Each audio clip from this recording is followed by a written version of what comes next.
જે લાવા રસ નીકળે ને ત્યારે આ ડુંગરા બનતા હોય. તો સ્વાગત છે દોસ્તો તમારું પાર્ટ 4 માં. બાબુ કેટલા વર્ષ જૂની ગુફા હશે? 4.5 ગુફા તો ઘણા વર્ષોની, કે જે જ્યારે આમાંથી ધરતીની અંદરથી જે લાવા રસ નીકળે ને ત્યારે આ ડુંગરા બનતા હોય. ડુંગરા એમને એમ ના બનતા હોય, કોઈ બનાવી ના દેતા હોય, પણ જ્યારે ધરતીમાંથી લાવા રસ નીકળે ને ત્યારે આ ડુંગરા બન્યા હોય. એ લગભગ હજારો વર્ષ પહેલાં આ બધી વસ્તુ હોય છે. પણ આ કાગનોરા ડુંગર એટલે કાગભૂષણની ઋષિએ અહીંયા તપ કરેલું છે. અહીંયા એના ઉપરથી કાગનોરા નામ પડેલું છે એવું લોકોની વાયકા છે. લોકો એ રીતે કહે છે અને માનવા જેવું છે. એમાં વળી ત્રિકમ સાહેબનો જન્મ અહીંયા રામવાવ થયેલો.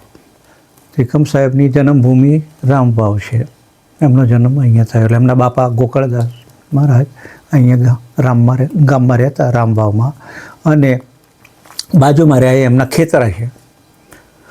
એમના બાપાનું મોસાળ થતું હતું, ગોકળદાસનું મોસાળ થતું હતું રામવાવ, અને અહીંયા મોસાળમાં ગોકળદાસ અહીંયા રહેવા આવેલા, અને એમના પરિવારમાં કોઈ ન હોવાથી આ ખેતરાને વાવી ખાતા અને પોતાનું ગુજરાન ચલાવતા હતા.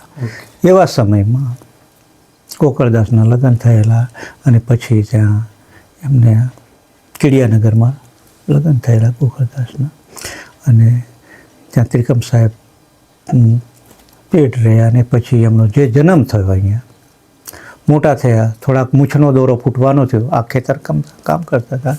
થોડો મૂછનો દોરો ફૂટવા થયો ત્યાં ભગવાને વિચાર્યું કે આવો પુરુષ જો અહીંયા રહેશે તો એનો ઉદ્ધાર નહીં થાય.